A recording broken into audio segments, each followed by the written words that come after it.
시청자 여러분 안녕하십니까? 불만제로 디마켓 권다영입니다.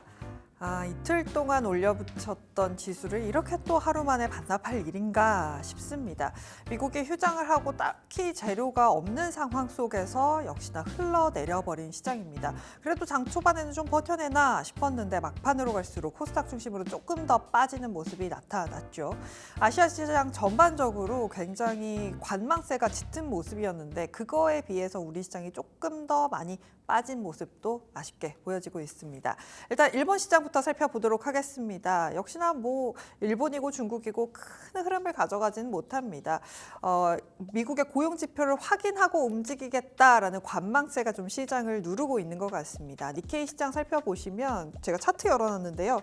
계속해서 크게 움직이질 못합니다. 우리 시장이랑 비슷하죠. 보폭을 크게 가져가지 못하면서 오늘도 보합권에서 니케이 지수 마감이 됐습니다. 중국 지수 함께 살펴볼까요? 현재 상해 종합 지수는 0.2%대 약보합, 심천 지수가 좀 더 강한 모습인데요. 은행주들이 좀 빠졌다가 낙폭을 줄여내면서 상해 종합 지수는 그나마 약보합권까지 올라왔고요. 역시나 테마라든지 신재생에너지 이런 쪽들이 조금 더 움직여주면서 심천 지수가 강하게 반등을 주고 있습니다. 미국 선물 시장 함께 살펴보도록 하겠습니다. 우리 장중에 큰 흐름을 가져가지 못했고요. 계속해서 약보합권에서 오르지도 내리지도 못하고 있습니다. 역시나 미국의 이 고용 지표를 확인하고 좀 투자를 이어가겠다라는 관망세가 여전히 역력하게 느껴지는 모습입니다. 우리 시장 종가 함께 살펴보도록 하겠습니다. 코스피, 코스닥 모두 파란불로 마감이 됐습니다. 이틀 만에 양대지수 모두 하락으로 전환을 한 게 굉장히 좀 아쉽네요. 코스피가 0.6%대 약세 2664포인트, 코스닥이 1% 넘게 낙폭을 키우면서 760선에서 턱걸이하면서 마감이 됐습니다. 수급도 함께 살펴보도록 하겠습니다. 외국인이 현선물 다 팔면서 시장 좀 지지를 못해주는 모습이었죠. 특히나 코스피 시장에서 외국인은 오늘도 IT 위주의 매도를 보였습니다. 그나마 샀던 게 금융주, 지주사 관련된 종목들이었고요. 살펴보시면 외국인이 2,800억 원대 매도, 기관도 함께 팔자에 나섰고요. 그나마 선물 시장에서 금융 투자에서 이틀 연속 좀 사주고는 있는데 그 규모가 그렇게 시원하진 않습니다. 선물 시장에서 기관이 744억 원 매수, 외국인이 2,000억 원 가까이 매도하면서 마감이 됐습니다. 일단 하이닉스부터 좀 보도록 하겠습니다. 블랙 먼데이 때 종가가 15만 6천 원이었습니다. 계속해서 흘러내리면서 오늘도 약세 16만 8,300원 선에서 마감을 지었고요. 막판으로 갈수록 낙폭 깊어진 거 보이실 겁니다. 외국인과 기관이 함께 좀 장중에 팔자에 나서면서 3%까지 낙폭을 키웠고요. 하이닉스뿐만 아니라 삼성전자도 함께 하락을 하면서 지수를 끌어내리는 모습이었습니다. 시가총액 상위에 있는 종목들도 빨간불을 찾기가 어려운 모습이었죠. 삼성전자, SK하이닉스 2%, 3%대 약세, 현대차가 3.4%까지 그 낙폭을 키웠습니다. 어제 마감하고 나서 8월 실적 데이터를 좀 내놨는데 완성차 5개사가 4달 연속 판매 부진이다라는 분석과 함께 현대차 24만 7,500원의 종가 형성을 했습니다. 코스닥도 보시면 참 순환매 성격이 강하다라는 게 보입니다. 2차 전지를 쭉 끌어올렸더니 하루 만에 바로 차익 실현이 나옵니다. 바이오를 제외하고 나서 빨간불을 찾기 역시나 어려웠던 시장이었습니다. 알테오젠이 그나마 1%대 강세, 에코프로비엠이 4% 약세, 에코프로도 함께 파란불 켜냈고요. 대부분 시가총액에서 알테오젠이라든지 클래시스를 제외하고 나서는 대부분 하락으로 마감이 됐습니다. 그나마 오늘 조금 눈에 띄었던 게 바닥권에 있는 경기민감 관련된 종목들이 움직였다라는 겁니다. 화학주라든지 시클리컬 업종 종목 살펴볼 텐데요. 대한유화 같은 종목이 참 오랜만에 빨간불을 켜냈습니다. 5%대 강세, 금호석유, 롯데정밀화학, KCC, 송원산업 같은 종목들이 일제히 올라왔습니다. 최근에 바닥에 있었던 종목들이 한 번씩 좀 이렇게 들어 올려주는 모습들이 나타나고 있죠. 오늘 가장 사실 강했던 건 지주사 관련된 섹터일 것 같습니다. LG가 7%까지 장중에 큰 상승폭을 그려냈고 이걸 지켜내면서 마감을 지었습니다. 7.9%, 삼성물산, 세아홀딩스, GS, 두산 같은 종목들도 일제히 올랐습니다. 밸류업 지수가 나오면 수급이 붙을 것이다 라는 분석 계속해서 이어지고 있는 걸 알고 계실 겁니다. 화장품주도 오늘 강했습니다. 유한타증권에서 K컬처 인기가 장기화될 거다라면서 화장품, 엔터 콘텐츠, 오늘 CJENM 같은 종목도 3%대 강세를 보여줬는데요. 과연 이 반등의 성격을 어떻게 봐야 하는 건지, 앞으로의 흐름을 어떻게 봐야 하는지 마감딜에서 함께 좀 더 자세하게 살펴보도록 하겠습니다.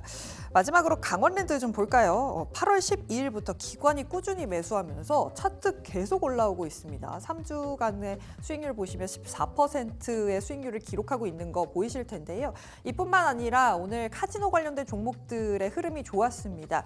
연휴가 이제 시작이 됐죠. 중국이고 일본이고 연휴가 시작이 됐습니다. 중국 같은 경우는 특히나 10월 1일부터 7일까지 국경절 연휴가 있습니다. 이때 VIP 수요가 늘어날 것이다 라는 이야기 전해줬고요.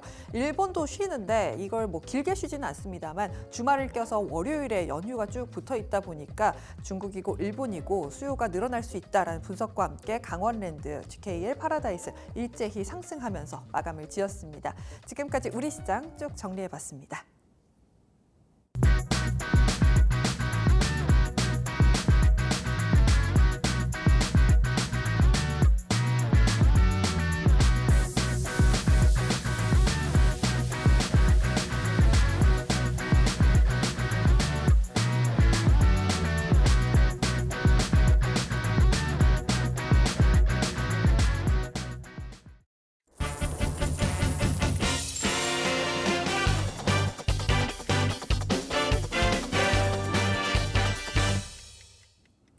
마감딜입니다. 먼저 마감딜 키워드 화면으로 만나보시죠.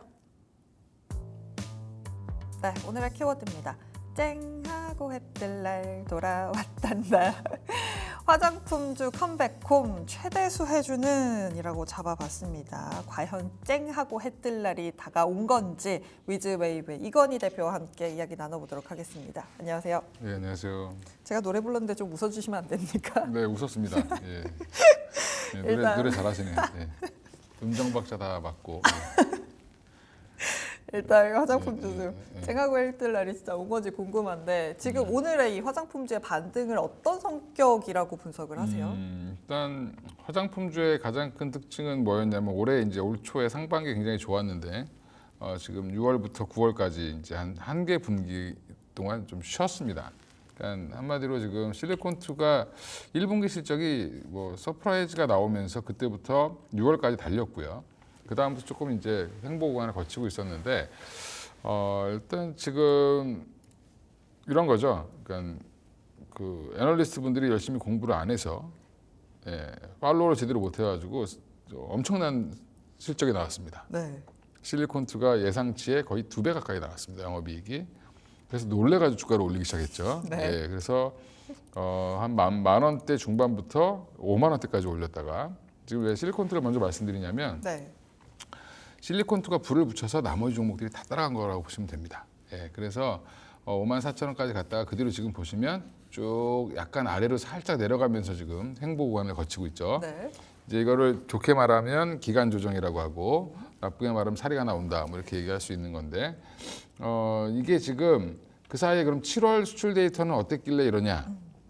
이게 재미있는 것이 7월 달도 생각보다 기대만큼 안 나왔어요. 근데 8월 달에는 전년 대비 21%나 증가했네? 이게 딱 지금 눈에 띈 거죠. 네. 그리고 또 하나가 YOY로도 성장을 했습니다. 그러니까 YOY가 아니라 MOM, 그러니까 전달 대비. 그러니까 지금 중요한 거는 이런 그 데이터를 열흘 단위로 확인할 수 있죠. 우리나라는 열흘 단위로 확인하니까 이걸 계속 확인하면서 지금 가고 있는 중이다. 그러니까 박정희 대통령의 가장 큰 업적 중에 하나가 이 열흘 단위로 보고하게 만든 건데 지금 그분의 여러 업적 중에 저는 이 업적을 가장 증권가에서는 가장 좋아할 거다. 네. 수출입 데이터를 열흘마다 발표하는 나라는 우리나라밖에 없습니다. 그 원인이 그때 수출을 한참 장려할 때 100만 불 돌파 이런 얘기 할 때 탑사할 때. 탑 쌓고 제가 아는 친구 회사 갔더니 그 탑이 있더라고요. 있어요? 그래서 지금도 얼마 이상 수출하면 그 탑을 트로피 탑 같은 트로피를 줍니다. 그게 아직도 이어지고 있다는 걸 보고 저 신기했는데 그런 시절부터 만들어진 겁니다. 그래서 지금 그러니까 왜 우리나라는 열흘마다 이걸 팔지? 이걸 이제 의문점을 하나 해소해드리고 그러면 네. 이제 매월 10일 단위로 끝나고 나면 그 다음 날 발표를 하거든요. 예, 이제 공무원들이 열심히 일을 하셔야 되는데 그래서 지금 그걸 봤더니 중국은 여전히 계속 감소를 하고 있고 미국과 일본은 계속 지금 증가를 하고 있다라는 그게 부분이 더 좋은 가장 핵심이죠. 거잖아요. 좋은 거라기보다는 어떤 회사한테는 안 좋고 예, 여전히 중국에서 못 빠져나오고 있는 아모레퍼시픽 입장에서는 계속 안 좋죠. 근데 어떻게 예. 보면 탈중국을 하고 미국으로 아예 좀 갈아탈 수 있는 과도기라고 분석하시는 분들도 있잖아요. 과도기고요. 그러다 보니까 오히려 지금은 새로 진입한 회사들이 더 좋은 거죠. 그러니까 아예 깨끗하게 깔끔하게 중국이랑 거래 안 했던 회사들 그게 가장 대표적인 게 실리콘2죠. 네, 실리콘2가 원래 실리콘 하니까 지금 이 보형물 실리콘 생각하시는 분들이 있는데 이 실리콘이 원래 실리콘2는 그 반도체 회사로 시작했던 회사입니다. 반도체 유통했던 회사입니다 원래. 그래서 이 실리콘이 반도체의 실리콘입니다. 네. 예, 근데 지금 업종을 바꿔서 지금 화장품 유통을 굉장히 잘하고 있다. 특히 이제 우리나라 인디 브랜드들을 잘 이제 소싱을 해서 이제 실리콘2가 왜 좋냐면 안 되는 브랜드들은 바로바로 버릴 수 있죠. 아, 좋은 브랜드만 소싱해서 갖다 팔면 되니까. 그래서 특히 온라인도 잘 되어 있고 오프라인도 지금 계속 확장 중이고요. 이따 좀 자세히 정보를 말씀드리고 지금 그럼 화장품 전체가 왜 올라왔냐면 특히 이번에는 기초 화장품 쪽이 굉장히 성장세가 굉장히 컸다. 8월 달에는 그래서 YOY로 기초 화장품이 26% 정도 상승을 했고요. 전달 대비해서도 한 18% 정도 올라왔습니다. 네. 그 중에 특히 이제 미국 쪽은 전년 대비해서 92% 성장을 했고요. 전달 대비해서도 55%가 성장했습니다. 그러니까 우리나라 기초 화장품이 많이 먹히고 있다. 그러니까 지금 앵커님도 피부가 굉장히 좋으시지만 우리나라 분들 굉장히 좋죠. 외국인들 보면은 굉장히 지저분합니다. 예, 그래서 서양 사람들은 화장 안 하는 게 미덕인가 보나 했더니 화장하는 문화가 별로 없었던 거죠. 뭐 그러니까 뉴요커라고 불렀던 이유가 뭐냐면 뉴욕 사람들은 화장을 안 해. 예, 이렇게 생각했던 겁니다. 네. 그러니까 어떻게 보면 약간 외계인 취급을 한 건데 지금 근데 미국 국민들이 대다수가 지금 뉴요커가 돼가고 있다. 화장품이 좀 진심이 좀 됐고요.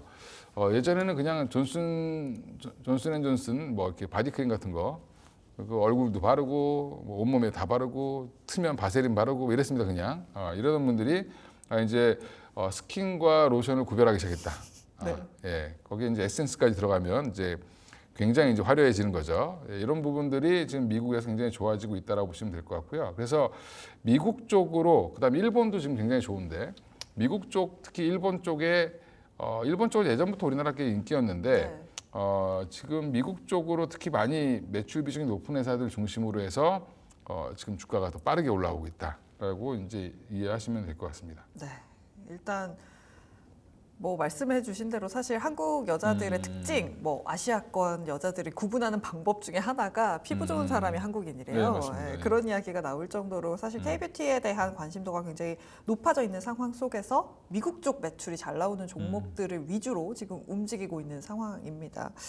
기초 화장품 얘기를 해주셨고 색조 쪽은 사실 뭐 그래도 관심 있지 않나요? 그렇죠. 예, 네. 지금 색조도 1월부터 7월까지 보면은 굉장히 좋습니다. 그래서 전년 동기 대비해서 거의 32.9% 증가했는데 색조가 지금 3등입니다. 지금 8월 매출로 보면 1등이 기초, 2등이 선크림, 3등이 색조입니다. 여름이다 보니. 예, 여름이다 보니까 여름 특수를 좀 누리는 것 같고요. 선크림 자체도 뭐 이게 유기용매로 만드냐 무기용매로 만드냐 뭐 이런 여러 가지 이슈가 있죠. 네, 유기자차, 무기자차 있죠. 예, 그래서 무기성 물질로 만들어야 된다라는 게 미국의 식약처 FDA의 네. 그 방침입니다. 그래서 미국은 그러니까 우리나라 분들이 발림이 좋은 로션처럼 싹 발려가지고 그 눈 안 아프고 막 이렇게 했던 것들을 좋아하시는데 그건 대부분 무기가 아니고 유기입니다. 예, 그래서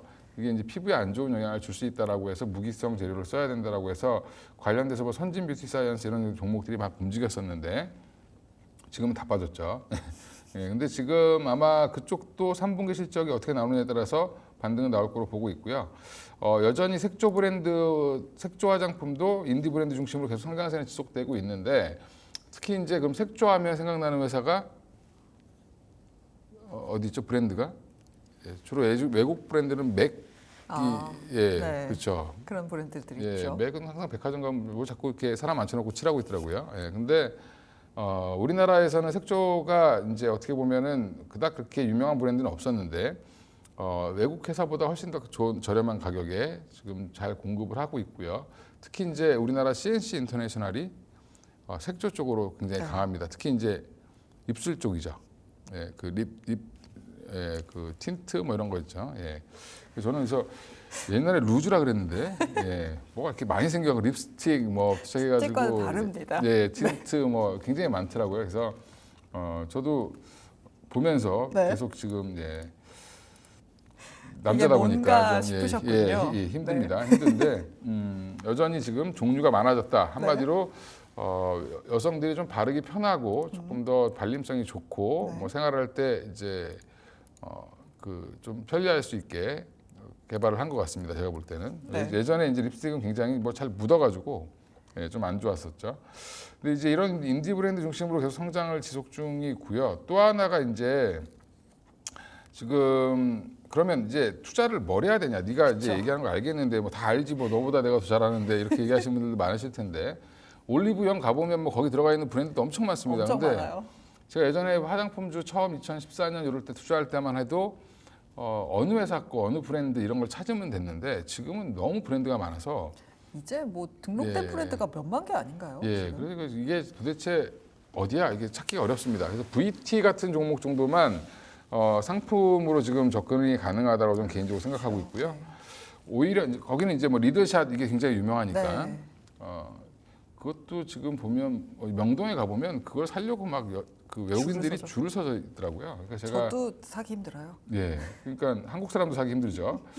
지금 그래서 저는 유통, OEM, ODM 이런 회사들 보셔야 된다라고 말씀드리겠고요. 그 이제 화장품 애널리스트도 지금 다 갑자기 OEM, ODM 보자고 얘기하죠. 네.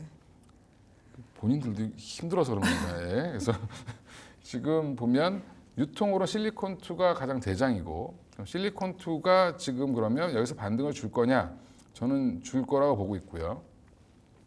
뭐 충분히 지금 자리도 사보셔야 된다. 박스권 뚫으면 굉장히 강해집니다. 그때 사야지 그럼 늦죠. 그렇죠. 예, 그러니까 물리더라도 좀 한번 들어가 봐야 된다. 발 담궈야 된다. 그래서 지금 실리콘2 그 외에 이제 OEM, ODM 업체 중에는 이제 뭐 한국콜마도 있고 코스맥스도 있고 근데 코스맥스는 중국 매출 비중이 좀 있어요. 중국의 공장도 좀 있고 그래서 코스맥스는 약간 좀 제껴 놓으시고 그러니까 한국콜마도 물론 이제 중국 매출 비중이 있는데 여기는 그래도 아마존이랑 대놓고 지금 막 협약을 하고 있죠. 그러니까 미국으로 올인하겠다라는 걸 아예 그냥 강조하고 있기 때문에 한국 콜마 그다음에 최근에 좀 많이 뜨는 게 한국 화장품 제조. 그렇죠. 예, 여기도 참 오래된 회사인데 예, 지금 돌아가셨는지 회장님이 모르겠는데 하여간 나이가 굉장히 많으신 분이 있습니다. 예, 그 굉장히 오래된 회사인데요. 최근에 이제 좀 보면 이 인디 브랜드들을 잘 만들어주면서 이게 만들다가 공장이 없어갖고 여기까지 간 거죠. 예, 그래서 한국 화장품 제조가 요즘에 좀 좋아졌습니다. 네. 거기에 이제 코스메카 코리아, 그쵸. 신흥 강자죠. 네. 거기가 주로 이제 미국향 매출이 많고요. 그래서 코스메카 코리아도 이제 특화되어 있는 뭐 그 비비크림부터 시작해가지고 기초 화장품 잘 만들어주고 있고요. 여전히 한국 콜마가 제일 기초는 잘 만듭니다. 네. 그래서 이쪽도 보시면 되고 아까 얘기했던 색조는 CNC 인터내셔널 쪽으로 지금 보시면 제가 얘기한 게 지금 다 나왔죠. 몇 종목 없습니다. 한 7개 정도 종목을 좀 추렸는데 인그루드 랩을 또 껴놨는데 제가 인그루드 랩이 그러네요. 최근에 거의 폭락을 했습니다. 실적이 안 나와서 남들은 다 서프라이즈인데 갑자기 실적이 안 자기 나왔죠. 혼자. 그게 이제 용기 때문에 그랬다고 합니다. 용기 개발 업체와 화장품 만들어놨는데 용기 개발 업체 용기를 빨리 개발 안 해줘가지고 이게 못 담은 거죠. 네, 그래서 납품이 지연됐다. 네, 그래서 그 부분은 아마 3분기 때 해결이 되면 충분히 반등이 빨리 나오지 않겠나 생각하고 있고요. 네. 그리고 이제 그 인그루드 랩 자체가 뉴저지 쪽에 또 공장을 갖고 있습니다. 그래서 미국 쪽에서 만약에 시장이 커지면 인그루드 랩이 또 치고 나갈 수 있는 그런 역량이 또 있기 때문에 남들이 안 볼 때 보자. 예, 그래서 섹시한 건 인그루드 랩이 가장 가격은 싸고요. 추세를 타고 매매하실 거면 실리콘2가 좋고 그쵸. 내가 조금 보수적으로 화장품을 좀 안다라고 하시면은 ODM, OEM 업체 중에 하나 고르시는 게 좋은데 저는 일반은 코스메카 코리아로 생각하고 있습니다. 네. 아무래도 이게 화장품이다 보니까 제가 조금 더 정리를 해드리면 예. 와닿으실 것 같아요. 일단 기초 제품 같은 거는 제가 설명드리지 않아도 아실 거고 선크림 같은 경우는 유기자차와 무기성 선크림이 있는데 유기성 선크림 같은 경우는 빛을 열로 변환을 시켜줍니다. 그러다 보니까 발림성은 좋은데 피부에 좋지 않을 가능성이 높고요. 무기성 같은 경우는 말 그대로 반사를 시켜주기 때문에 피부에는 조금 더 좋지만 발림성이 떨어진다라고 할 수 있을 것 같습니다. 색조 부분 같은 경우는 아마 여성분들 아실 거예요. 요즘에는 백화점의 색조도 당연히 좋고 다 좋지만 인디 브랜드라고 해서 유명 인플루언서들이 만드는 화장품들이 있습니다. 이런 것들도 굉장히 질도 좋고 많이 팔리고 그러거든요. 그래서 이런 것들을 만들어줄 수 있는 브랜드들, 이런 것들을 만들어줄 수 있는 종목들의 실적이 좋아질 가능성이 있다라면서 유통, OEM, ODM 이렇게 말씀을 해주셨습니다. 종목 몇 개 얘기 쭉 해주셨는데 그 중에 탑픽은 저는 알 것 같은데 어떤 종목일까요? 네, 그렇죠. 일단은 뭐 이 업계에 있는 분들은 다 알죠. 실리콘2를 탑픽을 잡아야 되고요. 제가 예전에 부끄럽게도 실리콘2를 방송에서 한 6천, 5천 원, 네. 6천 원 할 때 처음 올라갈 때이죠. 이제 처음 관심 받은 게 23년 5월이었는데 그때 한 5, 6천에 이제 하면서 목표가 10,000원 이렇게 8,000원, 10,000원 이렇게 부끄럽게 불렀던 적이 있습니다. 네. 그래서 제가 마지막으로 한 15,000원까지 불렀다가 갑자기 급등해가지고 애널들한테 화를 냈던 그런 상황이 있었는데 네. 지금은 이제 7만 원 이렇게 얘기 나오고 있습니다. 그래서 저도 7만 원 부르겠고요. 진짜요? 네. 그래서 지금 미국 내 인디 브랜드 강세 계속 수혜되고 있고 지금 번 돈 가지고 북미 사업 강화를 위해서 한 700억 정도를 들여서 물류센터 2동을 인수했습니다. 그래서 한마디로 미국에서 지금 본격적으로 장사를 해보겠다. 그동안 이제 온라인이라든지 일부 점포를 통해서 했던 부분들을 조금 더 이제 하겠다라고 하는 부분이고요. 일부 이제 투자자분들이 실리콘2가 지금 그 잠실에 있거든요. 네. 본사가 송파구 쪽 자꾸 이제 그 관세청 그 자료 보면 송파구에서 얼마가 뭐가 나갔는지 이게 보이는 게 있습니다. 네, 있죠. 화장품 나가는 걸 보고 뭐 이렇게 추측을 하시는데 여기는 유통업체라 그 회사를 거쳐서 나가는 게 아니라 각각에서 나갑니다. 그래서 네네. 그거 이해했습니다. 오해하시지 마시고 그걸로 또 오해해서 한번 또 빠진 적이 있어가지고 네. 말씀드리는 거고요. 지금 자리에서 강하게 만약에 한 4만 5, 6천 원대를 돌파하게 되면 쉽게 5만 원을 갈 거고요. 그럼 5만 원 돌파하고 나면 또 그 다음 단계는 또 한 7만 원까지 가지 않겠나 생각하고 있습니다. 네, 지금까지 화장품주 이야기 나눠봤습니다. 위즈웨이브의 이권희 대표였습니다. 고맙습니다. 예, 감사합니다. 네, 급등락 종목 정리하시죠. 안녕하세요. 마감딜 급등락의 김주영입니다. 오늘 지수 상승으로 출발했지만 결국 하락으로 마감하는 그런 모습들을 보여줬는데요. 이 와중에 오늘 시장에서 상승했던 종목들 어떤 것들인지 같이 한번 살펴보겠습니다. 먼저 상승했던 종목 5위 살펴보면요. 네, KCTC 확인되고 있습니다. 오늘 쿠팡 측에서 2026년까지 물류 인프라에 3조 원 이상 투자하겠다라는 계획들을 밝혔는데요. 특히나 이 직고용을 통해서 청년들 최대 10,000여 명 이상을 고용할 것이다라고 방침들을 밝혔습니다. 이 소식에 오늘 쿠팡 관련주들의 강세 흐름 이어졌고요. 물류 관련한 동방 강세로 마감을 했고 또 역시나 물류 창고 업무 제휴를 맡고 있는 KCTC 강하게 들어오면서 오늘 10% 넘는 강세로 마감했던 모습 확인되고 있습니다. 그렇다면 4위 어떤 종목들인지 확인해 보겠습니다. AD 테크놀로지 확인되는데요. 현재 신기술인 카펠라에 올인하고 있다라는 소식들 나오면서 오늘 급등하는 모습들 보여줬습니다. 이 카펠라 같은 경우 삼성 파운드리의 공정을 최적화할 수 있는 기술인데요. 관련해서 기대감이 반영이 되면서 매수세가 들어왔고요. 특히나 올해 안에 이 카펠라가 적용된 테이프 칩을 테이프아웃할 예정이라서 관련해서 기대감 반영이 됐습니다. 오늘 11% 넘는 급등으로 마감했던 모습입니다. 3위 살펴보겠습니다. 3위는 샤페론 올라왔습니다. 아토피 치료제 관련한 소식들 영향 받아갔는데요. 이 미국 FDA 산하 기관에서 지금 진행하고 있는 임상 이상 관련해서 안전성을 검증받았다라는 소식들 나오면서 관련해서 기대감이 붙었습니다. 특히나 이 아토피 치료제인 누겔에 대해서 단계 용량 증강 계속해서 계속해서 진행을 하고 또 임상시험도 지속하라는 권고들을 받으면서 오늘 이 부분이 반영이 됐던 모습이고요. 더 탄력 받아갈 것이다라는 기대감에 오늘 강한 매수세 들어왔습니다. 20% 급등하면서 마감했던 모습입니다. 2위 살펴보겠습니다. 2위는 아이비전웍스 확인됩니다. 오늘 스펙 합병으로 코스닥에 상장한 종목인데요. 2차 전지 제조 공정 관련해서 검사 시스템 설계 제조하는 기업입니다. 관련해서 오늘 좀 기대감이 붙었던 모습이고요. 스펙 합병한 첫날 오늘 상한가 기록하면서 마감했던 모습 확인되고 있습니다. 그렇다면 1위 어떤 종목들인지 확인해 보겠습니다. 갤럭시아 SM 올라왔는데요. 지난 21대 국회에서 폐기가 됐던 이 토큰 증권 관련 법안 다시 한번 법제화한다라는 움직임들 나오면서 오늘 관련주들 매수세 강하게 나왔습니다. 특히나 갤럭시아 SM 오늘 상한가로 마감을 했고요. 그밖에 갤럭시아 머니트리도 26%대 강세로 마감을 했습니다. 핑거라던가 K옥션, 서울옥션 같은 종목들도 매수세가 강하게 들어왔는데요. 관련한 종목들의 흐름도 계속해서 체크해 보시면 좋을 것 같습니다. 그렇다면 오늘 하락했던 종목들 어떤 것들인지 같이 확인해 보겠습니다. 5위 살펴보면요. 5위는 LG 이노텍 올라왔습니다. 다음 주 예정이 되어 있죠. 애플의 아이폰 16 출시 관련해서 기대감이 붙으면서 강세를 보였었는데요. 다만 오늘 화웨이 측에서 이야기들이 나오면서 급락 흐름을 좀 이어갔습니다. 아이폰 출시일과 같은 날 신제품 공개하겠다라고 이야기가 나왔고 특히나 이 애플의 아이폰 중국에서 비중이 꽤 높은 편이기 때문에 신작 효과가 줄어들 것이다라는 전망들 나오면서 급락 흐름 이어졌습니다. LG 이노텍 7%대 하락으로 마감했고요. 그밖에 태성이나 BH 역시나 하락 마감했던 모습 확인되고 있습니다. 4위 살펴보겠습니다.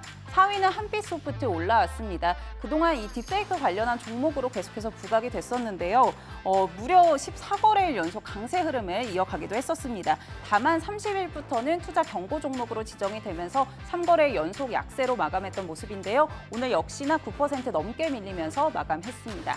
3위 살펴보겠습니다. 3위는 오토엔 확인되고 있습니다.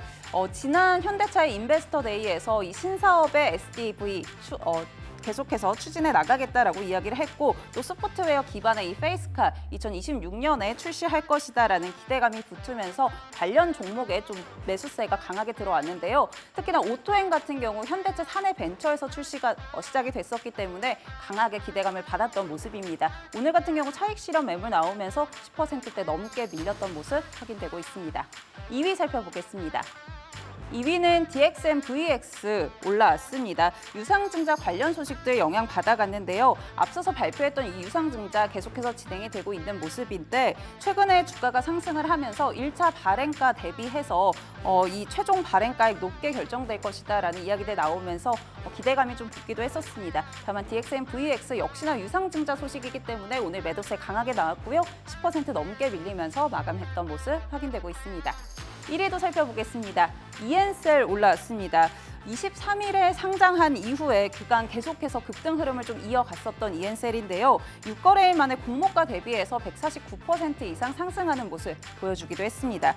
이렇게 빠르게 급등했던 만큼 오늘부터 투자 경고 종목으로 지정이 됐는데요. 이 영향 받아가면서 오늘 매도세가 나왔고요. 16% 넘게 밀리면서 마감했던 모습 확인되고 있습니다. 오늘장 특징주들 정리해봤고요. 이어지는 장외 시간에서도 불만제로 D마켓과 함께 전략들 챙겨가시죠.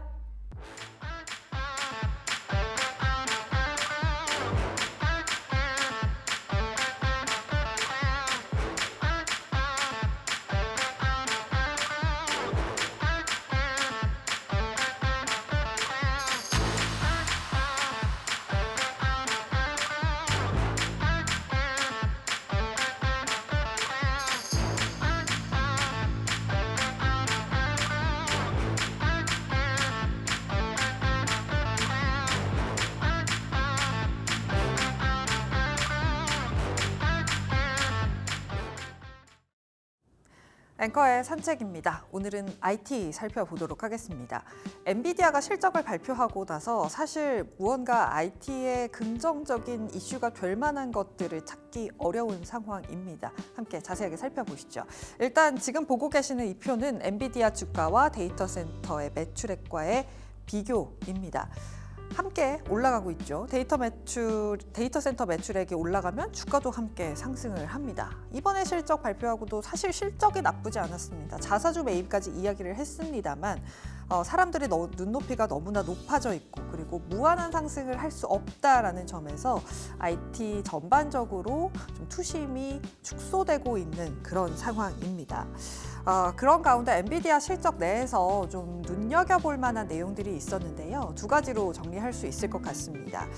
데이터 시장 내에서의 모델은 이전 대비 10배에서 40배 이상의 컴퓨팅이 요구되고 기존 1조 달러 규모의 데이터 시장 내 컴퓨팅 변환이 계속해서 필요하다. 이제 범용에서 가속으로 바뀌어야 하는 상황이다. 라는 거고요. 두 번째로는 자동차와 관련된 부분입니다. 자율주행이라든지 차세대 전기차에 들어가는 부분들을 연구하고 있고 적용하고 있는데 이것이 실적으로 찍힐 수도 있겠다라는 이 두 가지 부분은 좀 눈여겨서 기억을 해보시면 좋을 것 같습니다.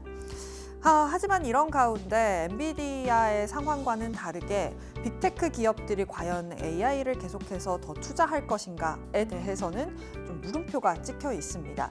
당연히 AI 시장 내에서 점유율을 가져가기 위해서는 공격적인 투자가 이어져야 하는 것은 맞습니다만 대선도 남아있지 캐펙스 투자도 얼마를 하겠다라고 정확하게 나온 것은 없지. 거기에 또 경기 하강이 본격화되면 이 부분 투자는 줄어들 수밖에 없는 부분이겠죠.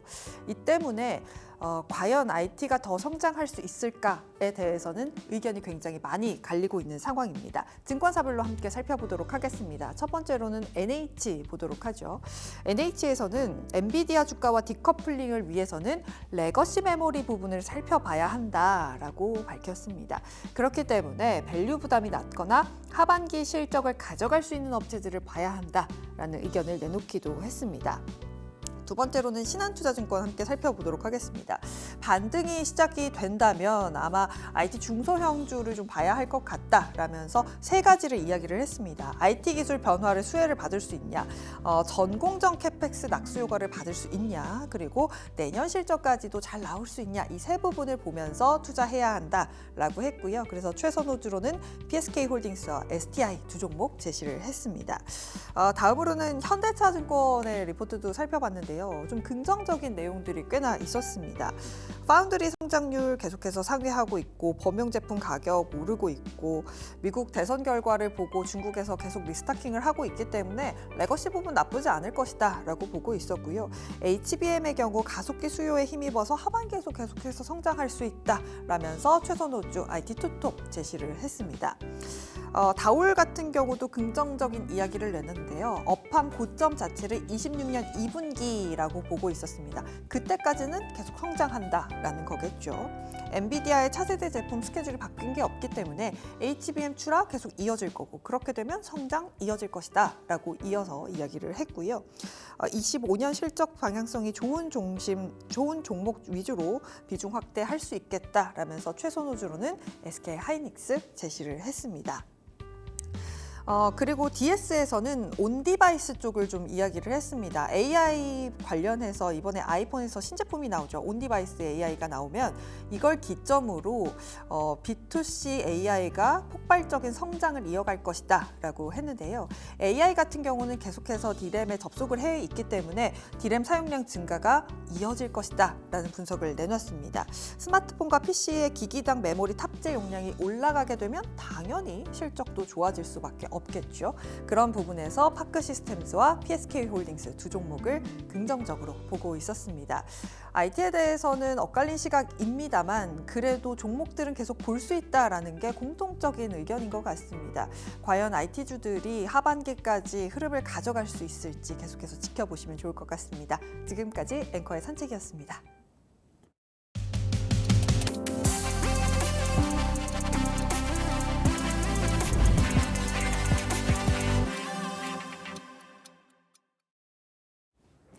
오늘의 타임어택입니다. 오늘은 글로원 파트너스의 이성우 이사와 함께 하도록 하겠습니다. 안녕하세요. 네, 안녕하세요. 네, 오늘의 시간의 거래 쭉 보도록 하겠습니다.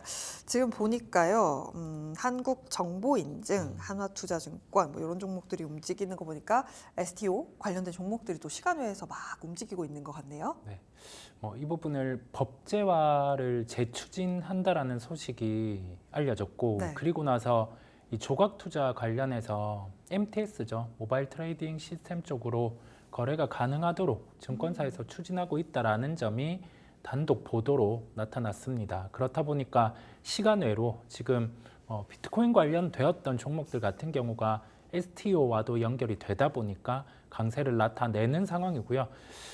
이와 관련돼서는 우리가 5월 이전에 한번 STO 관련해서 법제화 추진을 하다가 좀 규모적인 부분이 한 1,000만 원 정도로 마무리가 되면서 한풀 식었었어요. 그러면서 비트코인 시장 같은 경우도 지금 박스권의 형태가 나타남에 따라 STO 관련해서도 관심이 떨어졌었는데 이번 법제화 추진과 함께 다시 한번 좀 붐을 일으킬지를 봐야 되겠습니다. 근데 사실 계속 뉴스가 나오게 되면 주가가 계속 이렇게 좀 변동성을 보일 텐데 이 테마가 조금 더 갈 수 있다라고 지금 이사님의 말씀을 해석을 할 수 있는 걸까요? 큰 그림에서는 나아가는 방향은 맞습니다. 그렇다 보니까 관련된 종목들 같은 경우는 우리가 예의주시할 필요가 있고요.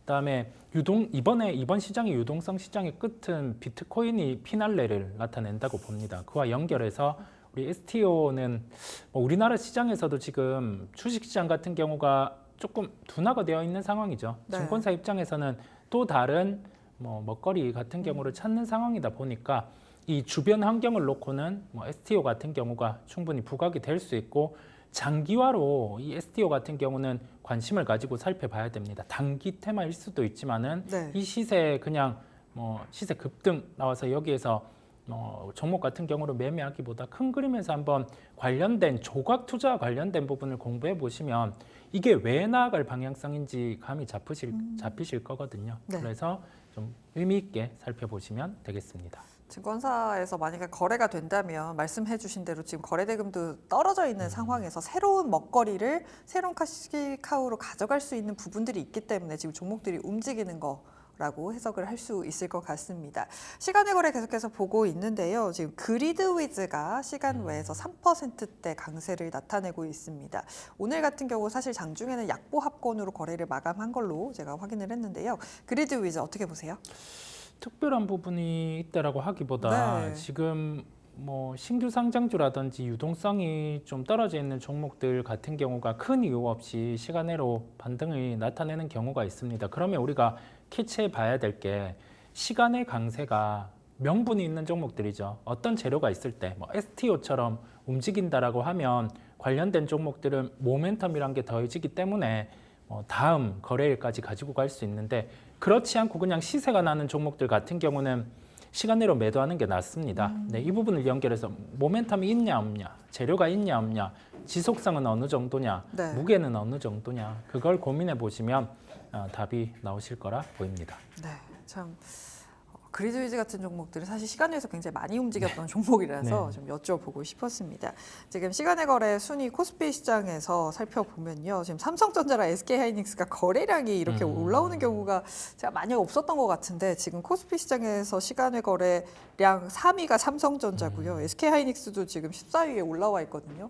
IT 투톱이 이렇게 쭉 좀 흘러내리다 보니까 시간외에서라도 좀 접근을 해볼까라고 하시는 것 같네요. 어떻게 보세요? 보통 미국 선물이 우리나라 시장 마감을 앞두고 좀 빠지는 상황에서 마감을 했어요. 그러다가 우리나라 시장이 마감하고 좀 올라오는 경우에는 ETF 레버리지라든지 아니면은 시가총액 상위 삼성전자, SK하이닉스가 거의 종가 저가 부근에서 끝났다 보니까 자연적으로 들어오는 현상이라고 합니다. 그런데 우리가 개장하고 9시부터 3시까지 시간 깁니다. 긴데 무슨 부귀영화를 누린다고 시간외로 삼성전자, SK하이닉스 굳이 무리할 필요는 없습니다. 충분히 미국 시장 방향 확인하고 다음 거래일에 접근을 하셔도 되니까요. 큰 의미를 두시지 마시고 그냥 미국 선물이 우리나라 시장 마감하고 올라오는구나 정도로 보시면 되겠습니다. 네, 알겠습니다. 미국 선물 시장 지수 함께 확인해 보면서 체크해 보시면 될 것 같습니다. 또 제가 이거를 여러분께 여쭤보고 싶었는데 못 여쭤본 종목이 하나 있어요. 한국가스공사입니다. 최근에 차트 보시면 꽤나 올라왔다는 거 알고 계실 겁니다. 지금 장중에도 좀 올라줬는데 지금 사실 시간외에서 큰 시세가 나고 있지는 않은데 거래량은 그래도 나오는 것 같네요. 한국가스공사 계속 더 갈 거라고 보세요? 추세가 상승세가 나타나고 있고요. 여기에서 기술적인 부분을 대입해 보면 장대 양봉이 발생할 가능성이 있는 구간입니다. 그렇다 보니까 보유하고 계신 분들은 최근에 새롭게 추세가 형성이 시작된 날짜가 8월 12일입니다. 여기에서 단기평을 안 깨는 흐름이 나타난다라고 하면 충분히 보유를 하고 가셔도 된다라는 말씀을 드리고, 기술적인 측면 이 부분은 기억해 놓을게. 여기에서 장대 양봉이 발생 가능한 구간이다 보니까 보유를 하셔도 된다라는 말씀까지 종목을 통해서 함께 드립니다. 네, 한국가스공사 최근에 좀 올라오면서 관심이 있는 것 같습니다. 기술적인 분석까지 함께 들어봤습니다. 지금까지 글로벌 파트너스의 이성웅 이사와 함께했습니다. 고맙습니다. 감사합니다.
내일의 장바구니입니다. 오늘은 지엘스토리의 박창윤 대표와 함께 하도록 하겠습니다. 안녕하세요. 네, 안녕하세요. 네, 오늘은 주제 먼저 화면으로 준비했습니다. 확인해 보시죠. 네, 오늘의 주제입니다. 함께 살펴보도록 하죠. 하반기에도 반등 시동 걸까? 영원한 주도주 IT라고 잡아봤습니다. 사실 영원한 주도주가 IT가 맞죠. 지수가 오르려면 주도주가 IT가 되기를 많은 분들이 사실은 원하시잖아요. 그렇죠. 네. 많은 분들이 원하시는데 사실 7월 이후에는 힘을 쓰지 못하고 있는 게 IT죠. 시장 올해 주도 섹터, 주도주 이런 것들을 복기를 해보면 결국은 작년 하반기부터 올해 1분기까지는 결국 시장은 HBM이 주도하고 있는 반도체 중심의 이런 관련된 IT 소부장들이 시장 중심에 있었고요. SK 하이닉스가 가장 대표적인 경우인데 7만 원대에서 24만 원까지 3배 넘게 급등하는 가운데 그와 관련된 종목들의 수혜주 찾기가 낙수 효과가 계속해서 나타나는 이러한 흐름이 올해 1분기까지 그대로 펼쳐졌습니다. 이러한 흐름이 IT 안에서는 2분기까지 HBM 관련된 종목들, 대표적으로 테크인 같은 경우, 한미반도체 같은 경우를 들 수가 있겠죠. 이러한 대장주들을 중심으로는 2분기까지 좋은 모습이 나오다가 7월달 이후부터는 사실 이쪽에 힘을 못 쓰고 있어요. 그렇기 때문에 시장에서 우리가 생각하고 있는 업종과 섹터에서 파이 비중이 가장 큰 이런 IT가 시장의 중심에 놓여 있다가 지금 한 발 물러서 있는 상황인데, 현 시점에서 다시 한번 올 하반기에 다시 한번 이런 주도주 자리를 꿰찰 수 있을 것인지, 이게 가장 중요한 관건이 될 것 같습니다. 근데 어쨌든 그게 관건이긴 한데 좋은 뉴스가 있나요, IT에? 사실 최근에는 긍정적인 뉴스보다 부정적인 뉴스가 상당히 크게 나왔었죠. 8월달 수출 데이터를 보면요, IT가 분명히 반도체 중심의 우리나라의 수출 이런 부분이 성장하는 모습이 나타났었고, 그리고 무역수지 흑자는 꾸준히 기록을 했지만 반도체 중심으로 보았었을 때 전년 동기 대비 38% 성장을 하는 모습이 나타나면서, 물론 반도체 중심 흑자 기조는 유지가 되지만 우리의 눈높이가 과거 70%, 50% 성장하는 걸 보다가 갑자기 38% 성장하는 모습을 보면서 올 하반기에 이제는 이런 성장 흐름이 꺾이는 것 아닌가 하는 이런 우려감이 같이 나오고 있는 부분, 이 부분이 첫 번째이고요. 그리고 두 번째, 결국은 이런 반도체의 대장이라고 할 수 있는 엔비디아가 이번 2분기 실적 발표를 통해서 확인하는 부분은 숫자에 대한 불확실성, 그리고 우리의 눈높이가 너무 높아진 데 따른 피크아웃에 대한 우려감, 이게 같이 실려버린 것 같습니다. 앞에서 이제 공통적인 단어가 있죠. 피크아웃. 사실 우리가 투자를 하면서 가장 듣기 싫어하는, 저도 가장 두려워하는 단어가 피크아웃이에요. 그렇죠. 피크아웃. 이에 따른 노이즈가 있기 때문에 결국은 숫자로서 이런 부분을 확실하게 정면 돌파하는 모습이 나와줘야 다시 한번 시장은 반도체 중심으로 힘을 내줄 수가 있을 것 같습니다. 근데 진짜 그 시점이 언제가 될까? 저도 그게 궁금해요. 그건 진짜 사실 솔직하게 말씀드리면 아무도 모르는 거잖아요. 그렇죠. 그렇다고 한다면 워낙 빠르게 지금 성장을 했고 우리가 눈높이가 너무 높아져 있는 거라면 이걸 낮춰가는 그런 슬로우다운하는 시간이 필요할 거고 그렇다면 이건 자연스러운 조정으로 이어진다라고 결론이 날 수밖에 없는데요. 사실 이번에 엔비디아 실적을 보게 되면요, 매출 300억 불에 그리고 이제 매출 총 이익률 자체도 75%가 넘어가면서 시장의 눈높이 기준선은 확실히 충족을 하는 모습이 나타났습니다. 즉 우리가 100만 원 팔면 75만 원을 수익으로 남긴다는 얘기예요. 매출 총 이익률을 남긴다는 얘기입니다. 근데 이러한 부분 자체의 눈높이가 너무 높아졌기 때문일까요? 이에 따른 피크 아웃에 대한 우려감이 나오는 거고, 지금 2년 만에 분기단에 처음으로 매출 총 이익률이 감소했다는 부분에서 사실 우리나라 반도체 기업 입장에서도 이게 부담 요인으로 작용을 했었던 거죠. 왜? 엔비디아 GPU에 같이 들어가는 쪽이 HBM 쪽이었고, 이런 HBM 관련된 종목은 작년 하반기부터 시작을 해가지고 앞서 말씀드렸던 올해 7월 이전까지는 누가 뭐라 해도 시장의 주도주였기 때문인 거죠. 그렇기 때문에 어느 정도 이런 성장에 대한 기울기 속도가 좀 둔화가 되는 구간에서 약간은 쉬어갈 수 있다는 부분, 이 부분을 인지를 하고 있는 부분이고, 이러한 상황에서 시장이 금리 인하라는 또 환경이 급 변하는 상황 속에서 어느 정도 주도주가 최근에 나타나고 있는 뭐 바이오라든지 아니면 금리 인하 후 수혜를 받을 수 있는 이런 관련 시클리컬 쪽 그리고 뭐 이런 금융 쪽 이런 쪽으로 바뀌다 보니까 수급이 반도체에서 급격하게 이탈하는 부분이 같이 나타나고 있는 것 같습니다. 결국 결자 해지라고 엔비디아가 다시 한번 기존의 고점 140불 고점을 뚫고 올라가는 모습을 보여주든지 아니면 다시 한번 삼성전자, SK하이닉스 중심으로 어느 정도 숫자로서 확실히 대변이 되는 모습 자체가 강하게 나타나줘야 되는데, 당장 이러한 모멘텀은 공백 구간이기 때문에 반도체의 기다림이 좀 더 길어지고 있는 것 같네요. 기다림이 길어진다라는 거는 지금 계속 하락세가 조금 더 이어질 거다라고 해석을 하면 될 것 같은데, 그럼 HBM 쪽이 더 많이 빠질까요? 어느 쪽이 더 약간 불안한 요소가 많을까요? 개인적으로는 많이 올랐던 쪽에서 많이 빠질 거라고 생각을 합니다. 산이 높았기 때문에 골이 깊을 수밖에 없는 부분이죠. 최근에 HBM 쪽 대장이라고 할 수 있는 쪽은 결국은 SK하이닉스를 필두로 한 HBM 관련된 이런 신장비에 대한 기대감이 있었던 쪽이에요. 가장 대표적으로 SK하이닉스를 예로 들면 고점 대비해가지고 7월 말 8월 초에 고점 대비 40% 넘는 조정이 나타났었고요. 한미반도체도 이런 그 IT 소부장이 가장 대표적인 종목이라고 볼 수 있었던 종목이죠. 이 종목도 고점 대비 50% 조정 이후에 최근에 어느 정도 시장이 되돌리면서 반등이 나오긴 했었지만 최근에 다시 한번 계속해서 고점과 저점을 낮추어 나가는 이러한 흐름이 나타나고 있기 때문에 분위기 자체는 썩 좋은 편은 아닌 부분이죠.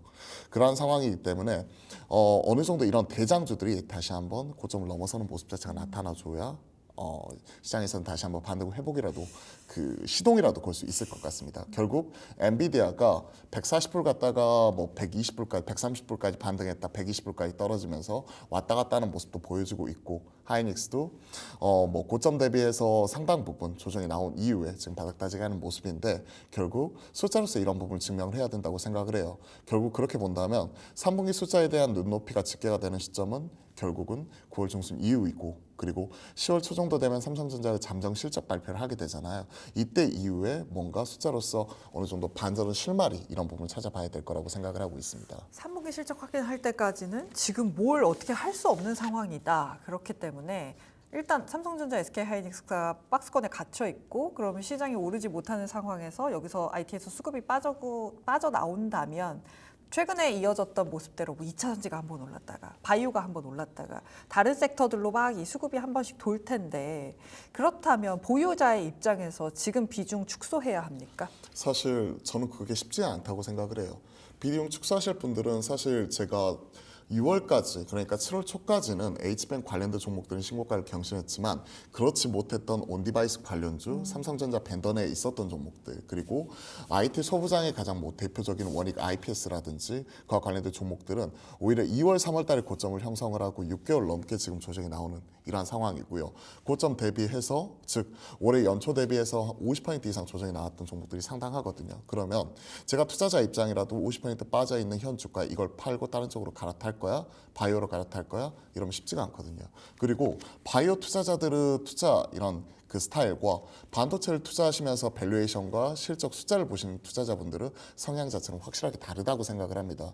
그러한 측면이기 때문에 현 시점에서는 아픈 손가락이고 좀 미운 종목이지만 다시 한번 애정을 가지고 좀 지켜봐야 되지 않나. 그렇다고 지금 IT 소부장은 전반적으로 뿌리자니 투심이 돌아선 건 아니기 때문에 확실한 반도체 대장주 숫자가 나오는 즉 삼성전자와 SK하이닉스 중심으로 지금은 포트를 몰아야 된다고 생각을 하고 있고 개인적으로는 둘 중 하나만 꼽자면 결국 밸류에이션 메리트가 좀 더 있는 삼성전자 쪽 이쪽에 손을 좀 더 들어주고 싶습니다. 사실 솔직히 말씀드리면 삼성전자, SK하이닉스를 담고 계신 분들은 다 뭐 손실이 나는 경우도 당연히 있겠죠. 손실이 나도 좀 기다릴 수 있는 여유가 있겠죠. 하지만 사실 소부장 담으신 분들은 아닐 거거든요. 맞아요. 근데 10월, 11월까지 계속 기다리게 되면 사실 연말까지 끌고 가야 된다는 이야기로 저는 해석이 되거든요. 저도 IT 소부장 좀 기다리면 길어질 수 있을 것 같아요. 생각을 해보면요. 결국 IT 소부장의 대장주는 한미반도체였어요. 네. 한미반도체가 그러니까 작년에 그러니까 한미반도체 주가는 1만 원대부터 시작을 해가지고 거의 뭐 19만 원대 중반 거의 20만 원 가까이 올라가는 이런 네. 기염을 토하기도 했었거든요. 1년 넘게 시장을 주도하면서 SK하이닉스와 더불어서 반도체 HBM을 그대로 끌고 올라왔었던 종목이고요. 우리가 좀 약간 복기를 해보면 결국 엔비디아가 시장에서 크게 실적으로서 서프라이즈 보여주면서 향후 가이던스도 공격적으로 제시하는 모습이 나타났던 게 작년 2분기 실적 이후 그걸 생각을 해보면 그러한 흐름이 1년 넘게 지속이 되었었잖아요. 그러한 모습이 나타났다가 올해 지금 7월부터 7월달, 8월달 이제 2개월 쉬고 있는 부분이에요. 한미반도체 등 네. 관련된 종목들을 보시면 이미 7월 초 중순 한미반도체는 6월달에 고점을 찍었죠. 네. 그런 걸 생각을 하면 1년 넘게 올랐다가 그리고 만 원대부터 시작을 해가지고 한 19만 원까지 뭐 10배 넘게 지금 우리가 꿈의 10배거 얘기를 하잖아요. 거의 한 뭐 지금 보시면 15배 넘게 이렇게 올라왔던 주가가 2, 3개월 쉬었다고 여기서 완전히 꺾였다고는 생각을 하지 않습니다. 그리고 기다림이 길어진다고 말씀하셨는데 분명히 이런 부분은 좀 인내하고 참고 기다릴 필요가 있을 것 같아요. 그리고 전자 닉스 말씀드릴 때 결국 우리가 밸류에이션에 대해서 접근해야 되는데 SK하이닉스가 많이 올라갈 때 2.7배까지 올라가면서 PBR 밴드 상단을 돌파하는 모습이 나타났었는데 삼성전자는 억울한 게 사실은 억울한 게 그냥 5만 1,000원에서 시작을 해가지고 8만 8,000원까지 올라가지고 이제 다시 7만 원대란 말이에요. 네. 이런 것들 생각을 하게 되면 PBR 1.3배 선에서는 지금 여기서 더 빠진다고 하더라도 지금부터 좀 버텨야 되지 않나 좀 그런 생각을 저는 항상 가지고 있습니다. 확실히 뭐 삼성전자나 SK하이닉스를 필두로 IT가 더 빠진다는 이야기라기보다는 박스권에 갇혀 있고 이전과 같은 상승률이 나오지 않을 거다라는 부분에서의 이야기라고 제가 해석을 하면 될까요? 박스라고 하기에는 50% 이상의 낙폭은 이거는 급격한 뭐 추세가 꺾였다고 보는 게 맞겠죠. 그리고 네. 한미반도체와 하이닉스 이런 종목들을 예로 들어서 말씀드렸지만 뭐 테크인 같은 경우도 HBM 대장주라고 볼 수가 있겠죠. 네. 이러한 종목들은 그래도 2월, 7월 달에 고점을 형성을 하고 이제 빠진 지 2, 3개월이지만 나머지 앞서 말씀드렸던 뭐 그 레거시 장비 쪽, 온디바이스 쪽 이런 것들 생각을 하게 되면 2월, 3월이 고점이었어요. 그런 것들 생각을 하면 뭐 하나 마이크론이라든지 뭐 인텍 플러스, 고영 뭐 이러한 종목들 생각을 해보시게 되면 기다림이 너무 길어지고 있는 것 같기는 합니다. 결국 이것 같아요. 성장에 대한 기울기가 둔화가 되는 가운데 글로벌 대장주인 엔비디아가 여기서 죽을 것인가? 그리고 이러한 부분이 또 다시 한번 화려하게 반등을 하면서 IT 전반적으로 이끌어갈 것인가 그에 따른 판단은 문제인데 저는 좀 후자 쪽에 힘을 실어주고 싶거든요. 다시 한번 끌고 올라갈 수 있고 삼성전자가 여기서 죽지는 않을 것이다. 왜? 결국은 우리가 지금 현 시점에서 IT가 이렇게 흔들리는 근본적인 이유는 결국 이것 같습니다. 성장에 대한 기울기 둔화 그리고 그동안에 많이 투자를 해놨는데 최근에 나타났었던 AI 버블 논란 얼마만큼 수익성, 성과를 거둘 수 있을 것인가에 대한 그 시차, 시간 시간, 기다림 이러한 부분인데 지금은 극초기에 경쟁력, 헤게모니를 잃지 않기 위해서 수익성보다는 열심히 투자하는 단계였었고 이러한 부분이 이제는 결국 시차를 두고 6개월, 1년, 2년 지나서 성과로서 나타나는 부분인데 그 기간 동안에 결국 반도체가 기대감에 올라왔다가 성과가 안 나오니까 빠지는 부분인데 네. 결국 이러한 것들은 글로벌 빅테크들이 해줘야 된다고 생각을 해요. 그동안에 엔비디아 칩 갖다가 쓴 뭐 구글이나 그리고 오픈 AI 그리고 마이크로소프트 이런 쪽에서 마이크로소프트 코파일럿도 구독자 하고 있잖아요. 이런 쪽에서 확실하게 성과가 난다든지 국내에서는 하이파클로버 X 같은 B2B 대상으로 관련해서 사업을 진행을 하고 있는 AI 쪽에서 수익이 나는 모습이 나타나게 된다면 다시 한번 이쪽에 시동을 걸 수 있다고 생각을 하고 있고요. 반도체 쪽에서도 지금은 결국은 가장 먼저 급하게 투자해야 되는 쪽이 AI 쪽이었잖아요. HBM 쪽, AI 서버 뭐 이런 쪽이었다면 이제는 우리가 바뀌고 있는 게 온디바이스 AI 폰, 그 갤럭시 S24 그리고 이번에 출시하게 된 아이폰 16 이런 쪽에서 AI가 지금 실제 탑재가 된 AI 폰 그리고 AI PC 그리고 이런 쪽을 뒷받침할 수 있는 AI 서버단 이런 쪽까지 확실하게 바뀌는 모습이 나타나 주게 된다면 반도체는 여기서 끝이 아니라 저는 오히려 이렇게 쉬어가고 있을 때 적극적으로 담아야 되는 시기가 아닌가라고 생각을 하고 있어서요. 여러분들도 지금 힘들고 좀 어려운 시기를 겪고는 있지만 네. 결국은 반도체가 여기서 완전히 죽을 것 같지는 않다라고 생각을 하고 있습니다. 그럼 온디바이스 관련해서 하나만 더 여쭤보고 싶은 게 아이폰이 나오고 온디바이스가 여기서 B2C 시장이 좀 개화가 시원하게 될 거다라는 이야기도 있어요. 그러면 사실 여기 들어가는 반도체 수 자체가 많잖아요. 그렇죠. 그래서 실적으로 이어질 거다라는 논리인데 반면에 반대로 그러기에는 일단 하드웨어 쪽이 너무 주가가 올랐고 조정을 받고 있는 상황이니까 소프트웨어 쪽으로 차라리 AI를 봐야 되는 거 아니냐 뭐 이런 분석은 어떻게 보세요? AI 소프트웨어 단에서 실질적으로 돈을 버는 쪽이 어디가 있을까를 생각을 해보면 글로벌하게는 그와 관련돼서 클라우드 쪽 관련된 서비스를 진행을 하고 있는 AI와 연관지어서 진행을 하고 있는 마이크로소프트와 아마존 그리고 이쪽을 통해서 구독 서비스 코파일럿 진행을 하고 있는 마이크로소프트 그리고 뭐 오픈 AI, 구글, 제미나이를 통해서 이런 쪽을 진행하는 글로벌 빅테크가 여기에 해당이 되는 부분이겠죠.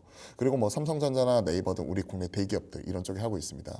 근데 사실 시장에서 소프트웨어 관련 기업들 뭐 진단용 AI가 있을 수 있고 로봇 쪽도 있을 수 있고 그리고 뭐 관련된 AI 관련된 이런 주요 종목들은 많지만 실질적으로 여기서 돈을 버는 기업은 제한적이라고 생각을 해요. 그렇기 때문에 미워도 다시 한번 반도체를 보는 것 같습니다. 반도체가 지금 들어가게 되는 모바일 D램 쪽 네. 그리고 뭐 낸드 쪽 이런 쪽 같은 경우에도 지금은 HBM 쪽으로 이런 D램 쪽을 선단 쪽 들어갔던 부분이 다 들어가면서 결국은 이쪽으로 수요가 올라가는데 공급단이 부족해지게 된다면 결국 다시 한번 반도체 쪽이 올라갈 수 있지 않을까 이런 쪽이니까 소프트웨어 하드웨어 결국은 소프트웨어가 승자가 될 수는 있겠죠. 이런 부분이 널리 확산이 되었을 때 하지만 지금이 없던 거에 새로 생긴 초기 국면에서는 결국 이 하드웨어 단 이쪽의 헤게모니를 쥐고 있는 반도체 쪽이 좀 더 현 시점에서는 좀 유리한 투자가 되지 않을까. 그리고 이쪽에서 실제 돈을 벌고 있는 게 눈에 보이는데 소프트웨어 단에서 실제 돈을 벌고 있는 쪽은 제한적이라고 생각을 해요.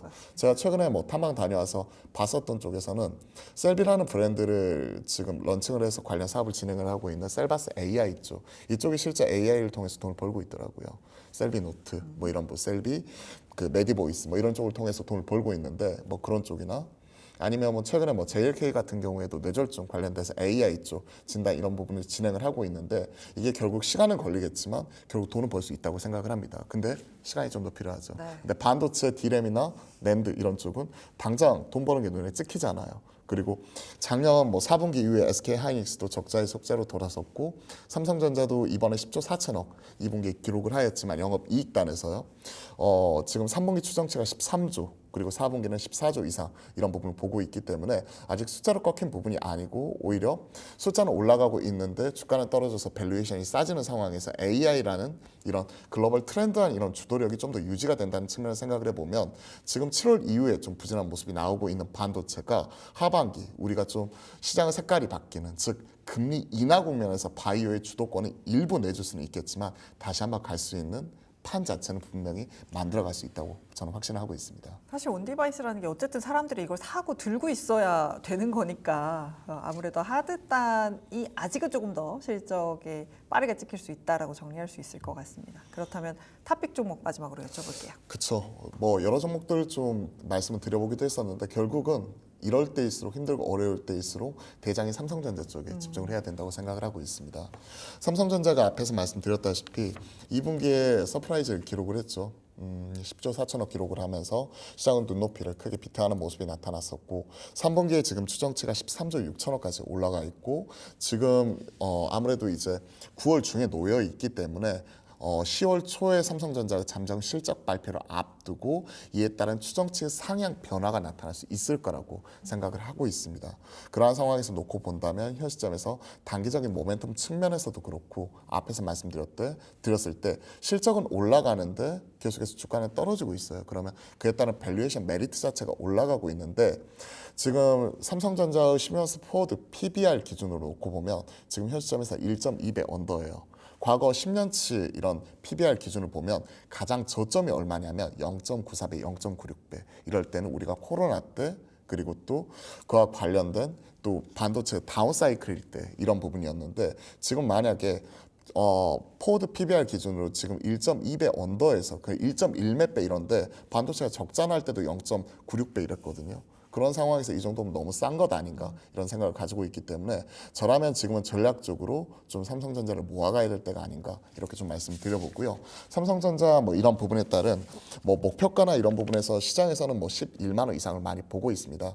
러프하게 개인적으로 저는 삼성전자 목표가는 10만 원 일단은 라운드 넘버 단위수가 바뀌는 이런 부분 말씀드리고 싶고 네. 손절가로는 지금 현 시점이 7만 2천 원 부분이기 때문에 10% 정도 다운 사이클 이런 부분을 염두에 두면서 저는 6만 5천 원 정도로 손절가 이런 부분을 말씀드려보도록 하겠습니다. 네, 밸류에이션 매력으로 삼성전자 이야기까지 들어봤습니다. 지금까지 GL스토리의 박채윤 대표와 함께했습니다. 고맙습니다. 네, 감사합니다. 네, 주목해볼 일정들 정리해드리는 시간이죠. 장바구니 일정에서 일정 확인해 보겠습니다. 첫 번째 확인해 보면요. 내일 현지 시각 4일 미국에서는 졸트 보고서가 발표가 됩니다. 9월 FOMC를 앞두고 B컷이냐 베이비 컷이냐 결국은 고용 지표들의 확인이 중요할 텐데요. 내일 발표되는 졸트 보고서 통해서 고용 현황들 확인해 보시면 시장 대응에 도움될 것 같고요. 두 번째 일정도 확인해 보겠습니다. 두 번째, 현지 시각 4일에는 모건 스탠리에서 글로벌 헬스케어 컨퍼런스가 개최가 됩니다. 뉴욕에서 3일간 진행이 되는데요. 유망 의료 관련 기업들 또 기관 투자자들을 매칭하는 행사입니다. 여기에 국내 기업 같은 경우는 셀트리온 또 클래시스가 참여를 하게 되는데요. 관련한 소식들과 함께 제약바이오주 흐름들 체크해 보시면 좋을 것 같고요. 세 번째 일정도 확인해 보겠습니다. 같은 기간 대만에서는 세미콘 타이완이 개최가 됩니다. 대만 최대 규모의 반도체 산업 전시회인데요. SK 하이닉스 측이 기조 연설자로 나서고 또 TSMC와의 이 HBM 협업 관련한 논의들 이어나갈 것으로 전망이 되고 있습니다. 관련한 이야기들 한번 체크해 보시면서 반도체 주들의 영향 줄 수 있을지 확인해 보시면 좋을 것 같습니다. 네 번째 일정도 확인해 보겠습니다. 네, 같은 기간 또 퍼블렉시티 CEO 방안도 예정이 되어 있습니다. 이 퍼블렉시티라고 하면 오픈 AI 또 구글의 대항마로 불리기도 하는 생성형 AI 검색 엔진 스타트업인데요. SK텔레콤과 협업 방안들 계속해서 논의해 나갈 예정이고요. 또 4일 기자 간담회를 통해서 에이닥 개편 방안들도 발표한다고 합니다. 기존의 에이닥 같은 경우는 이 오픈 AI의 챗 GPT 또 엔트로픽의 클로드 활용을 하고 있는데 이 부분에 대해서 추가적으로 진행을 한다라는 이야기들 나오니까요. 어떤 결과들 내놓을지 한번 체크해 보시면 좋을 것 같습니다. 지금까지 장바구니 일정이었습니다. 불만제로 디마켓 준비한 소식 여기까지입니다. 함께해 주신 여러분 고맙습니다.